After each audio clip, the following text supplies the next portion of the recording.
Look around you right now. Notice the silence. Notice how your time belongs entirely to you. Notice how there are no demands echoing through your space. No compromises required. No negotiations about what happens next. This isn't loneliness. This is something most people will spend their entire lives afraid to even imagine. Arthur Schopenhauer, one of philosophy's most uncompromising minds, understood something that terrifies the conventional world. Men without children possess a form of freedom so complete, so absolute, that society must constantly tell them something is wrong with their choice. Because if too many men realized what this freedom actually means, the entire structure of expectation, obligation, and social control would collapse. Today, we're going to explore why childless men live in a state of liberation that makes others uncomfortable, why this discomfort reveals more about society than about these men, and why Schopenhauer believed that freedom from biological imperatives represents the highest form of human existence. This isn't about judging those who choose fatherhood. This is about understanding a truth that remains deliberately obscured. Some men have discovered a way of living that operates outside the primary script humanity has been following for millennia, and their existence poses a question nobody wants to answer. Before we go deeper into this philosophical territory that will challenge everything you've been told about purpose and legacy, I'm curious about something. What city are you watching this from right now? Drop your location in the comments because this conversation is happening across the entire world, and there's something powerful about knowing we're having this discussion simultaneously in different places, different time zones, all questioning the same fundamental assumptions about how life should be lived. Now let's continue. Schopenhauer wrote that life is suffering, and the primary source of that suffering is the will to live, the blind biological drive that propels us toward reproduction, continuation, perpetuation. He saw clearly what most people refuse to acknowledge. The desire to have children isn't some noble calling or higher purpose. It's nature using you as a vehicle for its own continuation.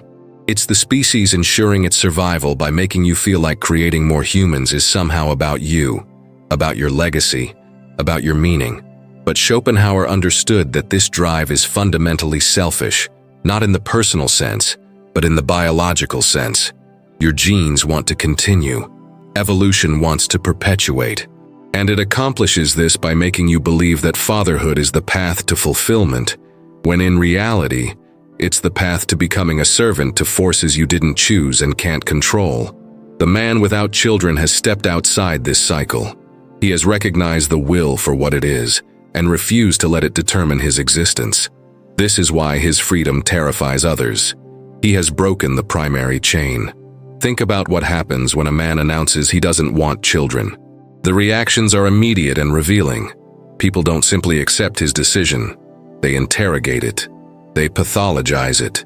They assume something must be wrong with him, that he's damaged, selfish, immature, afraid of responsibility, incapable of love. Notice how quickly a personal choice becomes a psychological diagnosis. Notice how society cannot simply let him be. This reaction isn't about concern for the man. It's about fear. Fear that his freedom is real. Fear that he has discovered something others have sacrificed to avoid discovering.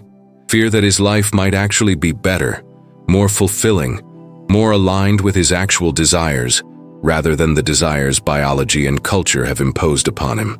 Schopenhauer would recognize this reaction immediately.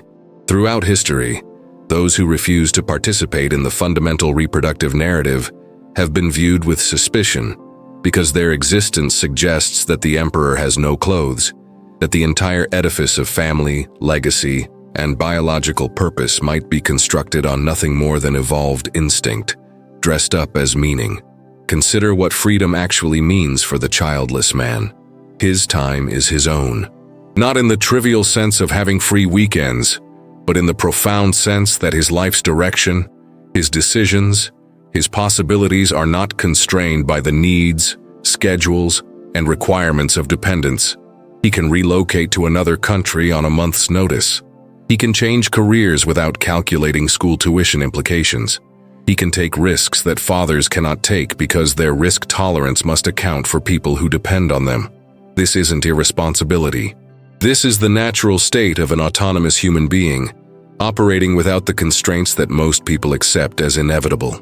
Schopenhauer understood that most of what we call meaning is actually adaptation to constraint.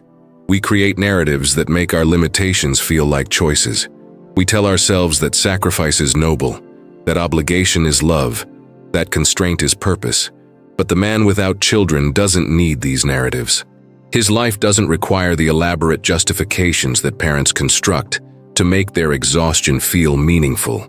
He can simply live according to his actual preferences rather than the preferences that evolution and society demand. The conversations about legacy reveal the deepest insecurities. When someone says to a childless man, "But who will carry on your name? Who will remember you?" they're exposing their own terror of mortality, their own need to believe that biological reproduction somehow defeats death.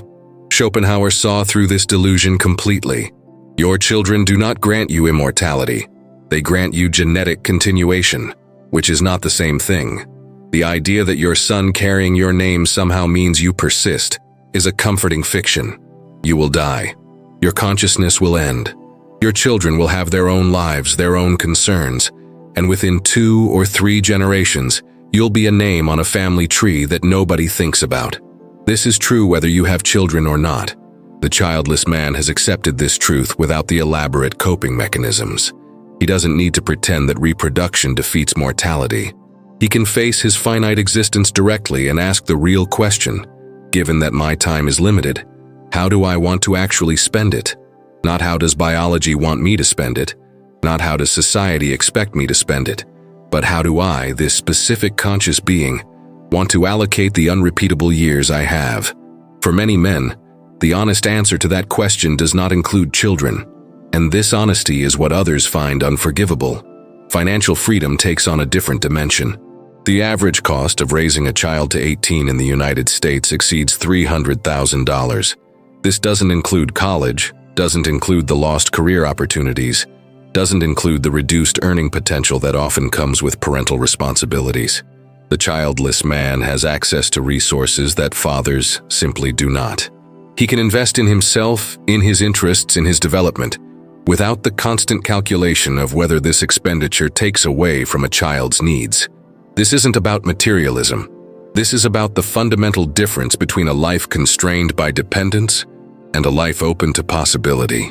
Schopenhauer would note that most discussions of money and children involve elaborate justifications about how children are priceless, how you can't put a value on family, how money doesn't matter compared to the joy of fatherhood. But these justifications emerge because the financial sacrifice is real and substantial. The childless man doesn't need these justifications. He can acknowledge straightforwardly that yes, not having children means having significantly more economic freedom, and that this freedom translates directly into life possibilities that parents have foreclosed. The question of purpose gets raised constantly, as if human purpose must necessarily involve reproduction. What's the point if you don't have children? The question itself reveals the poverty of imagination behind conventional life scripts. Schopenhauer spent his entire life developing philosophical systems that influenced generations of thinkers. He never had children. His purpose was intellectual creation, not biological creation. The assumption that purpose must flow through offspring is just another way that biology has hijacked human consciousness. Real purpose, genuine meaning, comes from what you contribute to human understanding, to culture, to knowledge, to beauty, to the reduction of suffering. Children can be part of that, but they are not the only path, and for many men they are not even the best path. The childless man is free to pursue purpose that aligns with his actual capacities and interests, rather than the generic purpose that evolution assigns to every organism. Make more organisms. This freedom to define purpose individually rather than accepting biological purpose collectively is precisely what makes his existence threatening to conventional narratives. Relationships change completely when children are not part of the equation. The childless man's romantic partnerships are not bound by the timeline that governs those seeking to reproduce. He doesn't need to evaluate every relationship through the lens of, would this person be a good mother to my children? His connections can be based purely on compatibility, attraction, intellectual stimulation, without the overlay of reproductive utility. This fundamentally changes the nature of intimacy. It removes the biological agenda that Schopenhauer identified as the hidden driver of romantic attraction. When you're not selecting for genetic compatibility and parental potential, you're free to choose based on who this person actually is, rather than what biological purpose they might serve. The childless man experiences relationships as ends in themselves, rather than means to reproductive continuation. This creates a fundamentally different emotional landscape. Arguments aren't complicated by considerations of what's best for children. Breakups don't involve custody battles and permanent entanglement. The relationship exists in its pure form. Two individuals choosing to share time and space without the biological imperative that Schopenhauer understood transforms love into nature's reproductive strategy. Critics will say, this sounds selfish, sounds shallow, sounds like avoiding real commitment. But Schopenhauer would ask, what's more authentic, choosing a partner because you genuinely want to share your life with them, or choosing a partner because you need someone to help you fulfill your biological programming? The childless man has removed one layer of delusion from his intimate life. He can see his partner clearly, rather than through the distorting lens of reproductive fitness. This clarity, this ability to engage with another human being outside the reproductive framework, represents a form of relating that most people never experience, because they never question why they're really attracted to who they're attracted to. Energy and attention operate by different mathematics when children aren't consuming both. The average parent spends approximately 1,300 hours per year on childcare responsibilities. That's a part-time job running continuously for 18 years minimum. The childless man has those 1,300 hours available for other pursuits. He can develop expertise that takes thousands of hours to acquire. He can travel extensively and actually experience other cultures rather than seeing them through the filtered lens of family-friendly tourism. He can read deeply, think carefully, create substantially. Schopenhauer himself lived this way, structuring his days around intellectual work, philosophical contemplation, and cultural engagement. He understood that certain forms of achievement require undivided attention, sustained focus, and freedom from interruption. The childless man has access to this quality of concentration that parents surrender the moment their first child arrives. This isn't about productivity for its own sake. This is about the recognition that human consciousness has capacities that remain undeveloped when all available energy flows toward child-rearing. The childless man can actually discover what those capacities might be. Sleep deserves particular attention because it reveals the physical cost that gets normalized in parental narratives. Parents lose an average of 6 months of sleep during their child's first 2 years. This sleep deprivation continues in modified form throughout childhood, with sick nights, nightmare comforting, teenage curfews. The childless man sleeps according to his body's needs. This sounds trivial until you understand that chronic sleep deprivation affects cognitive function, emotional regulation, physical health, and longevity. Schopenhauer was meticulous about his daily routine, including adequate sleep, because he understood that philosophical work requires a well-rested mind. The childless man has access to the basic biological requirement of sufficient sleep without interruption. He can wake naturally, rather than to crying. He can structure his sleep around his circadian rhythm, rather than around a dependent's needs. This fundamental physical freedom, the freedom to sleep when your body needs sleep, is so basic that its absence in parental life gets barely mentioned. But it's the foundation of everything else. You cannot think clearly, create meaningfully, or live fully when you're chronically exhausted. The childless man has claimed this most basic freedom, and its effects compound across every other dimension of life. Social pressure operates through sophisticated mechanisms of shame and exclusion. When a man announces he doesn't want children, he's often met with knowing smiles, predictions that he'll change his mind, suggestions that he just hasn't met the right person yet.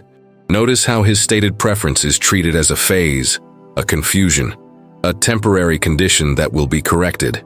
This isn't respect for his autonomy. This is social enforcement of the reproductive imperative. Schopenhauer understood that society requires conformity to function, And the most fundamental conformity it requires is reproductive conformity. If too many people opt out of creating the next generation, the entire social structure faces problems. So the culture develops sophisticated ways of making the non-reproductive choice seem abnormal, selfish, incomplete. The childless man faces these pressures constantly. Family gatherings where his choices are questioned, friend groups where everyone else has children, and he becomes the odd one out. Dating pools where women increasingly filter for men who want children. Professional environments where leadership tracks assume you have family responsibilities that make you stable and committed. He navigates all of this while maintaining his boundary, while continuing to choose freedom over conformity. This requires psychological strength that goes unrecognized because the choice itself is delegitimized. Risk tolerance transforms completely when you're not responsible for a dependent's well-being. The childless man can take the career leap that might fail. He can invest in the high-risk, high-reward opportunity. He can relocate to the unstable but fascinating place.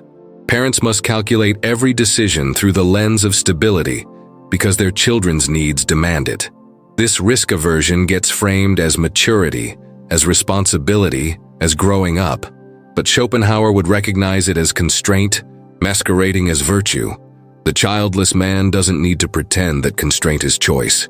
He can acknowledge straightforwardly that yes, not having children means he can take risks that would be irresponsible for a father, and that these risks are precisely where the most interesting possibilities exist.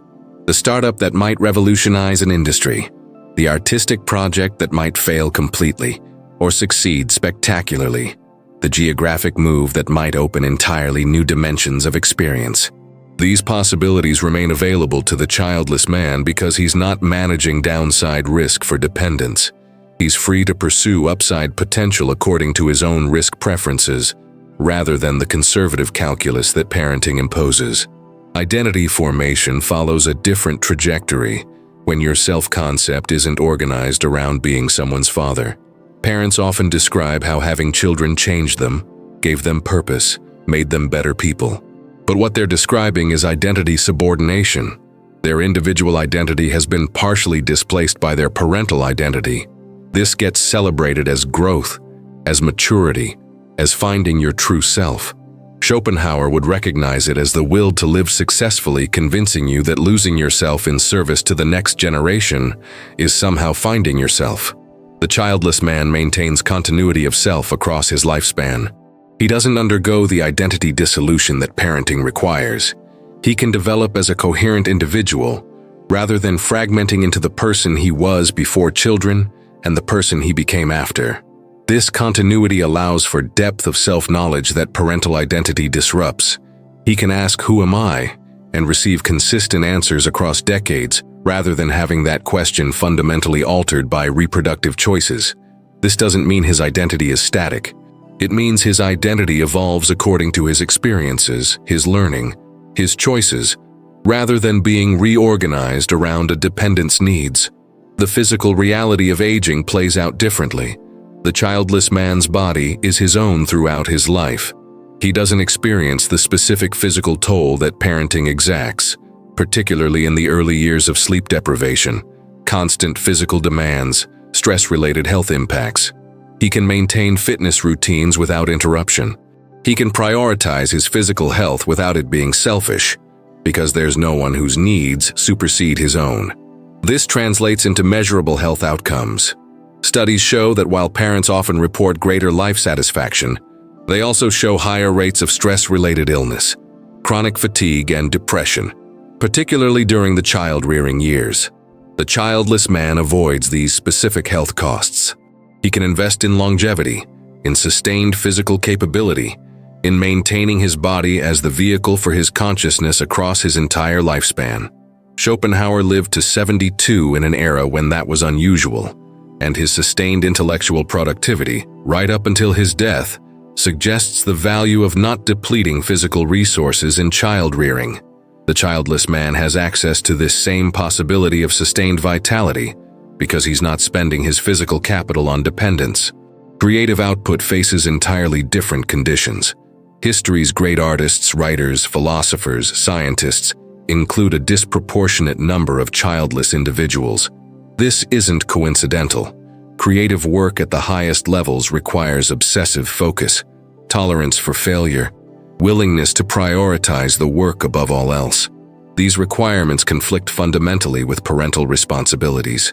Schopenhauer's philosophical system required decades of sustained thought, reading, writing, revision.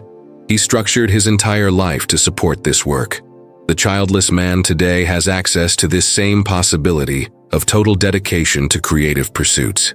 He can spend the 10,000 hours mastering a craft. He can take the years required to develop a genuinely original contribution. He can prioritize the work when it demands priority, rather than constantly balancing it against parental obligations. This doesn't guarantee great achievement, but it removes constraints that make sustained creative work nearly impossible. The parent who creates successfully does so despite enormous obstacles. The childless creator works with obstacles he chooses rather than obstacles biology and society impose. This fundamental difference in working conditions explains why so much of human cultural achievement comes from those who avoided or escaped the reproductive trap that Schopenhauer identified as nature's primary mechanism for ensuring its continuation. Emotional availability operates under different rules when you're not emotionally depleted by constant caregiving. Parents give so much emotional energy to their children that their adult relationships often operate on whatever reserves remain. Friendships get neglected. Romantic partnerships become functional rather than passionate. Self-reflection gets abandoned because there's no energy left. The childless man has his full emotional capacity available for the relationships and pursuits he chooses. He can be deeply present with friends because he's not mentally tracking a child's schedule. He can engage fully with a partner because his emotional reserves aren't depleted. He can do the difficult internal work of understanding himself because he has the psychic space for introspection. Schopenhauer's ability to develop his philosophical system required this kind of emotional availability, the capacity to sit with difficult truths about existence without being pulled away by immediate caregiving demands. The childless man has access to emotional depth that parents sacrifice, and this depth enables forms of understanding and connection that shallow reserves cannot support. The concept of selflessness gets weaponized against childless men constantly. Having children is framed as the ultimate selfless act, while remaining childless is presented as selfish. But Schopenhauer would dissect this rhetoric ruthlessly. What's selfless about creating a new person who will experience suffering, who never asked to exist, who must now navigate a difficult world? The decision to have children is fundamentally about what the parent wants, whether that's genetic continuation, social acceptance, someone to care for them in old age, or the emotional experience of parenthood. The childless man is honest about his selfishness. He acknowledges that his choices serve his preferences. But this honesty is more ethical than the disguised selfishness that presents itself as selflessness. He's not creating a new conscious being to fulfill his needs. He's not imposing existence on someone who cannot consent to being born. He's simply living according to his actual desires rather than pretending those desires align with some higher purpose. This transparency about motivation is precisely what makes others uncomfortable, because it exposes the self-serving nature of reproductive choices that hide behind the language of love and legacy. Philosophical alignment with one's choices creates internal coherence that most people never achieve. The childless man who has consciously chosen this path lives in alignment with his values. He's not spending his life doing something he fundamentally doesn't want to do, while telling himself he does want to do it. He's not creating elaborate justifications for choices that don't match his authentic preferences. This alignment produces psychological freedom that's difficult to describe to those who've never experienced it.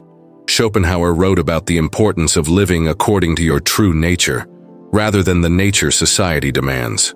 The childless man who has genuinely chosen this path rather than defaulting into it knows this freedom. He wakes up, and his life actually matches what he wants his life to be. There's no cognitive dissonance between his stated values and his lived reality. This internal coherence is so rare that most people don't even recognize it as possible. They assume everyone must experience the gap between what they claim to want and what they actually do. But the childless man who has chosen deliberately and maintained his choice against social pressure has closed that gap. His life is his own in the deepest sense. The future looks fundamentally different when you're not tied to specific geographic locations by school districts and custody arrangements. The childless man can imagine living anywhere. He can follow opportunities across countries. He can relocate based on where he most wants to be rather than where the best schools are. This geographic freedom compounds over time. While parents become increasingly rooted as children establish friend groups and school connections, the childless man maintains the optionality that makes life an adventure rather than a settled routine.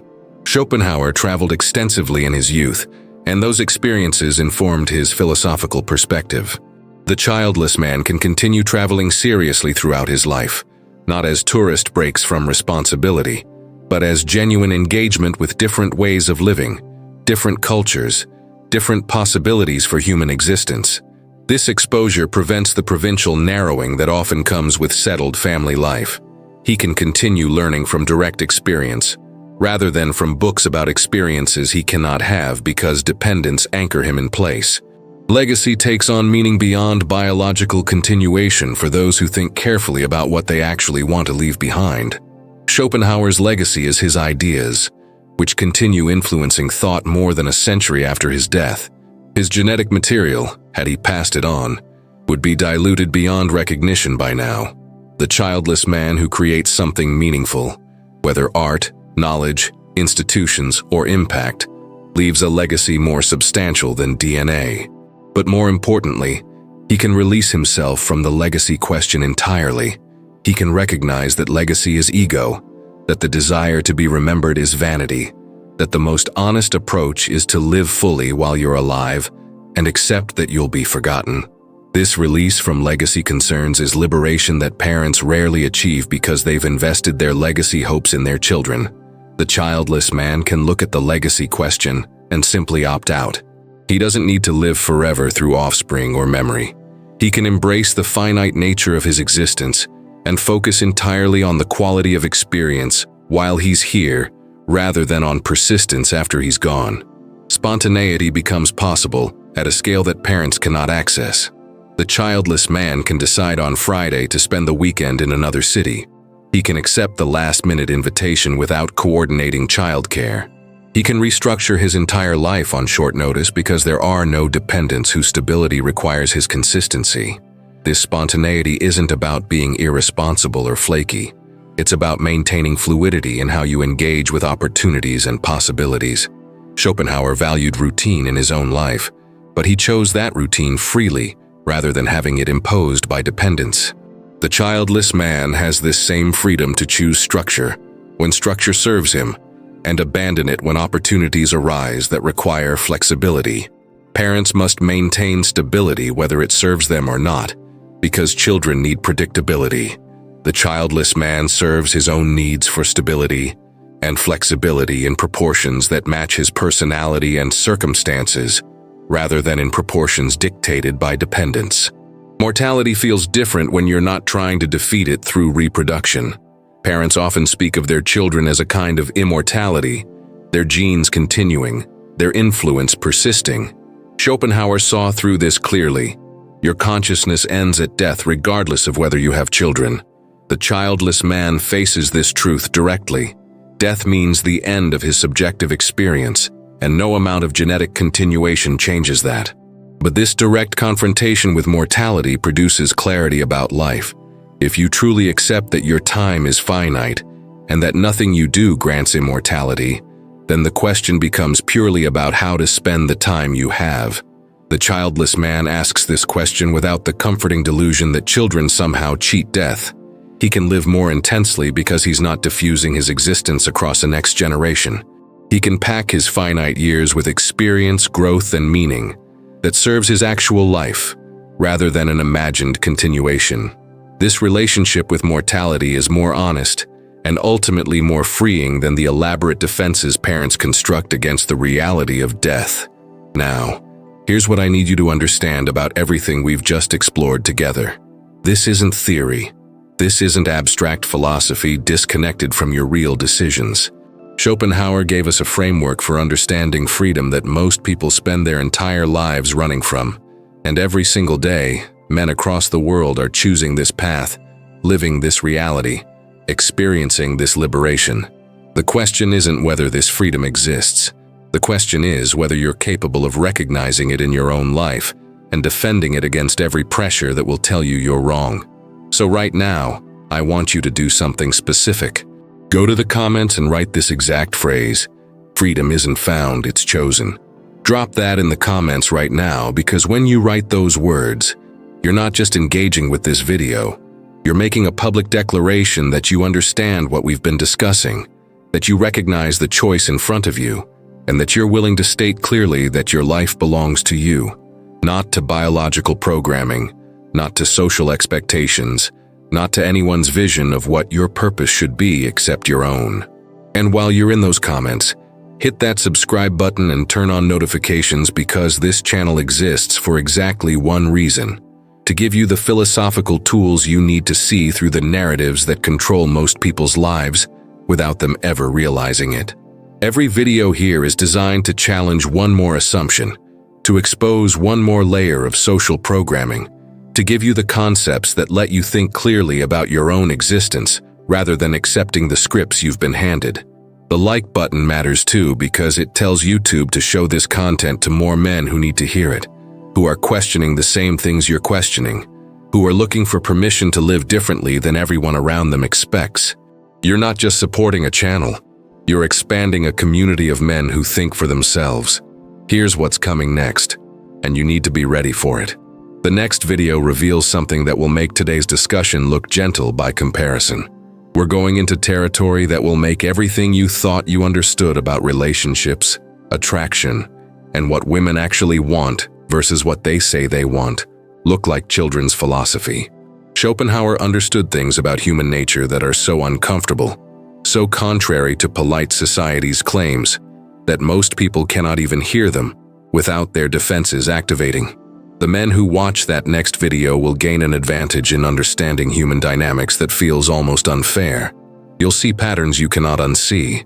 You'll recognize manipulations you previously fell for.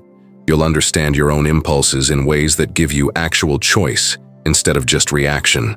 Make sure you're subscribed, because missing that next video means continuing to operate with incomplete information about forces that are shaping your life, whether you acknowledge them or not. This is just the beginning of what you need to know.